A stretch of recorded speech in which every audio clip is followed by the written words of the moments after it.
Pharaoh is resisting God's demand to let Israel go, and today we'll see God's response in the form of devastating plagues of judgment upon Egypt on the Bible Brief.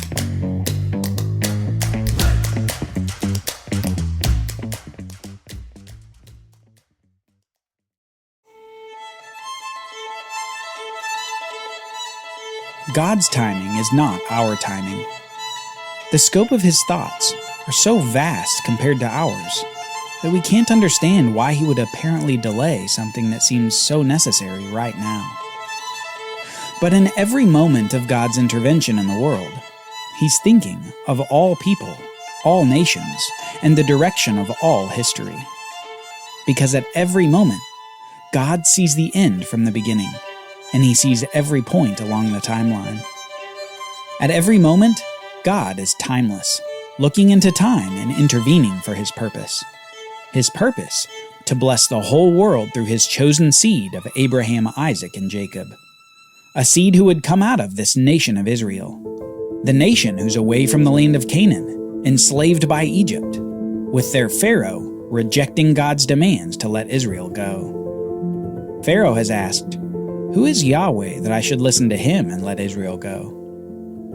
Well, soon, Pharaoh begins to find out exactly who Yahweh is, and exactly why he should obey this God called I Am. Because today, God begins to show his wonders to Pharaoh. Wonders of devastation upon the oppressive nation. Wonders that demand a new course of action from Pharaoh. Wonders that demand, "Let my people go." Moses is dejected and defeated. After returning from his audience with Pharaoh, having no success in gaining Israel's freedom, and after being rejected by Israel as they saw their labors only increase due to Moses' intervention, Moses is distraught. It seemed that only he and Aaron still believed that God would deliver them. But it's in this moment of defeat for Moses, and for the Israelite nation at large, that God finally announces his action. He says to Moses in Exodus chapter 6, "Now you shall see what I will do to Pharaoh. For with a strong hand he will send them out, and with a strong hand he will drive Israel out of his land." And later he expands on this to Moses and says, "See, I have made you like God to Pharaoh, and your brother Aaron shall be your prophet. You shall speak all that I command you, and your brother Aaron shall tell Pharaoh to let the people of Israel go out of his land. When Pharaoh says to you, 'Prove yourselves by working a miracle,' then you shall say to Aaron, 'Take your staff and cast it down before Pharaoh, that it may become a serpent.'" So Moses and Aaron went to Pharaoh, and did just as the Lord commanded. Aaron cast down his staff before Pharaoh and his servants, and it became a serpent. Then Pharaoh summoned the wise men and the sorcerers, and they, the magicians of Egypt, also did the same by their secret arts. For each man cast down his staff, and they became serpents. But Aaron's staff swallowed up their staves. Still, Pharaoh's heart was hardened, and he would not listen to them, as the Lord had said. Here we have two notable happenings in the narrative.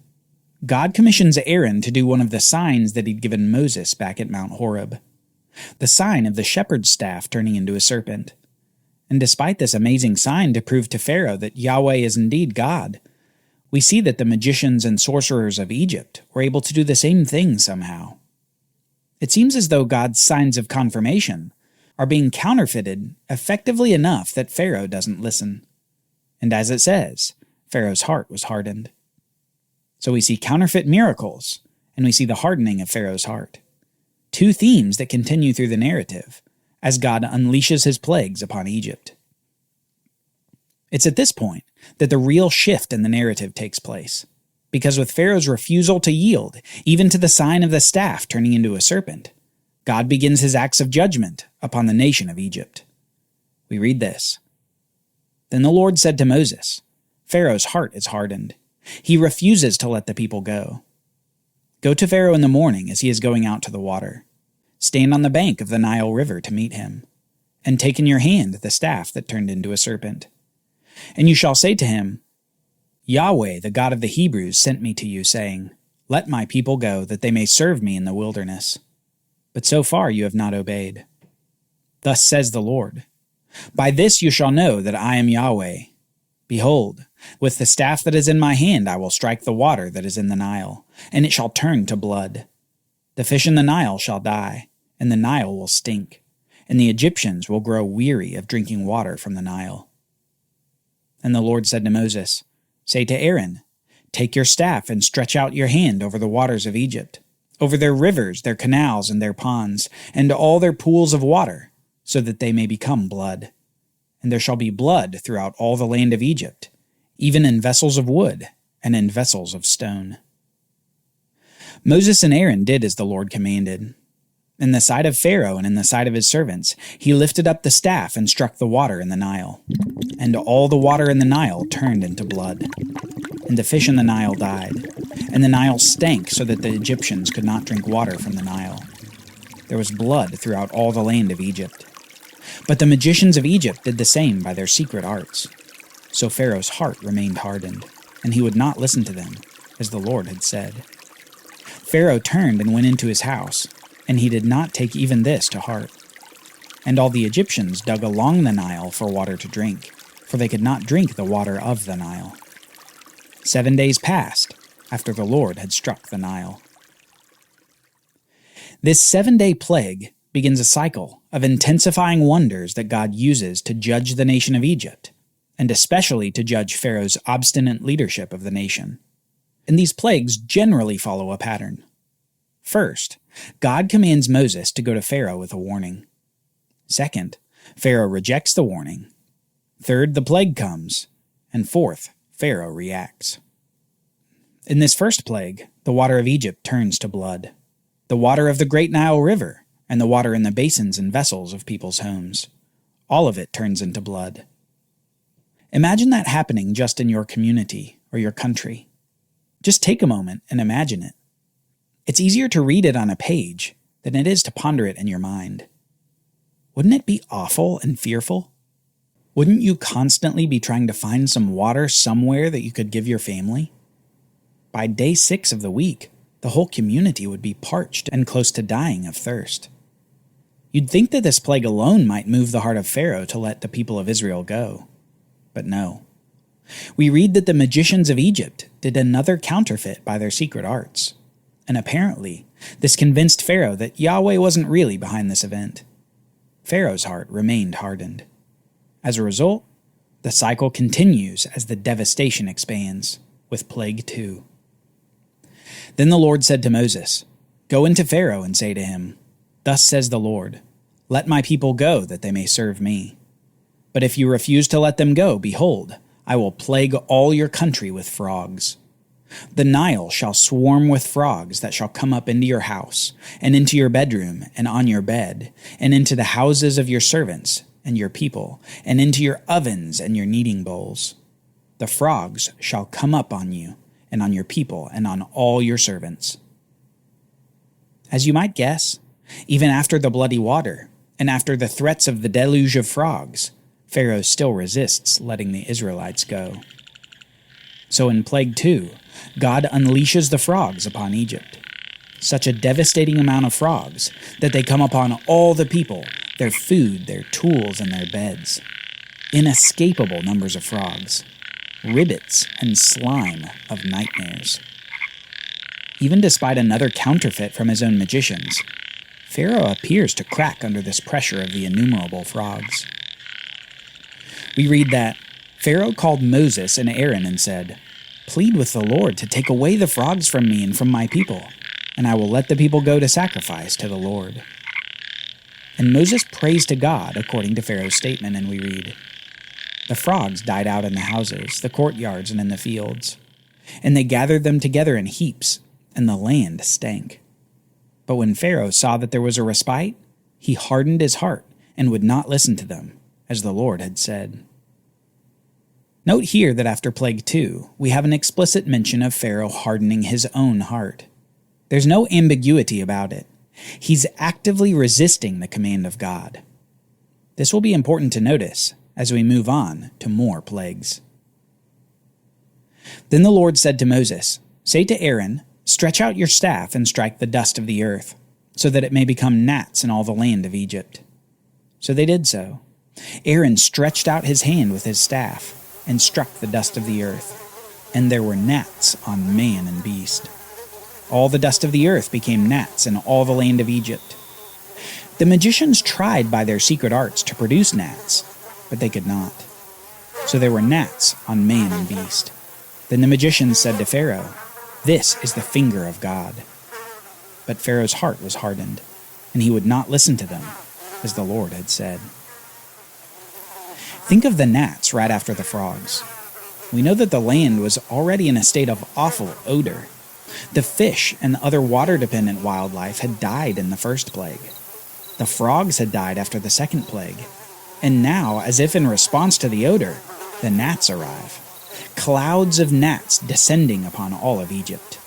Gnats around every ear, flying into your nose and eyes, adding a subtle crunch to every bite of food. Gnats as uncountable as the dust of the earth. It's with this third plague of gnats that we see the attempts of Pharaoh's magicians finally fail. They try to produce gnats, but they can't. Surely now, Pharaoh would see that Yahweh was behind this plague. Even his magicians tell him so. But no, Pharaoh's heart was hardened, and he would not listen, even to his own magicians. Then the Lord said to Moses, "Rise up early in the morning and present yourself to Pharaoh, as he goes out to the water, and say to him, 'Thus says the Lord, let my people go that they may serve me. Or else if you will not let my people go, behold, I will send swarms of flies on you, and on your servants and your people, and into your houses. And the houses of the Egyptians shall be filled with swarms of flies, and also the ground on which they stand. But on that day I will set apart the land of Goshen, where my people dwell, so that no swarms of flies shall be there, that you may know that I am the Lord in the midst of the earth. Thus I will put a division between my people and your people. Tomorrow this sign shall happen."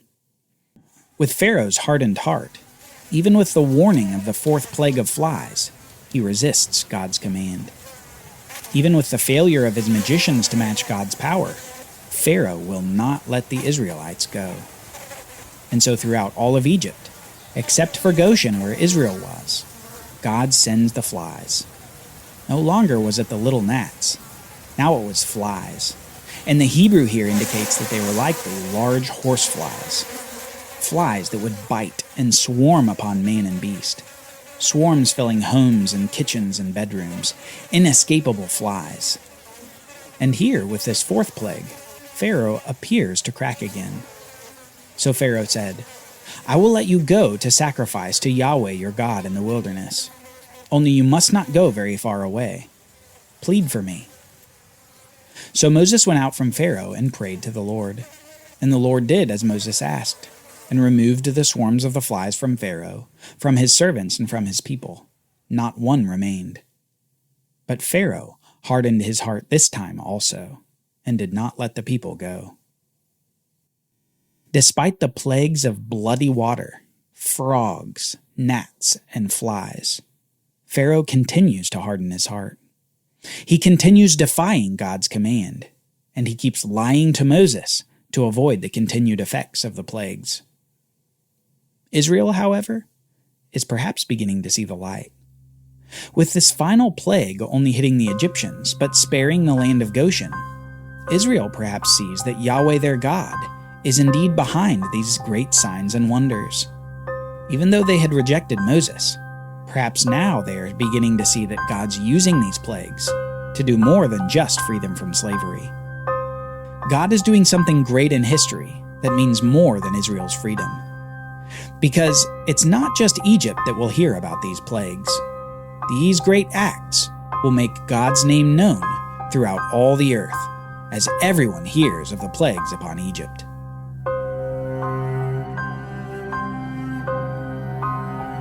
Join us next time as we see plagues continue to ramp before the final judgment upon Egypt. A judgment that will mean screams and wailing in every house of Egypt.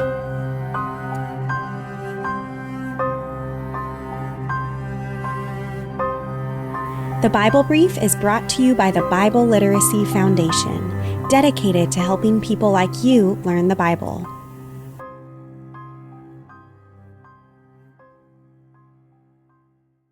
Copyright Bible Literacy Foundation 2023.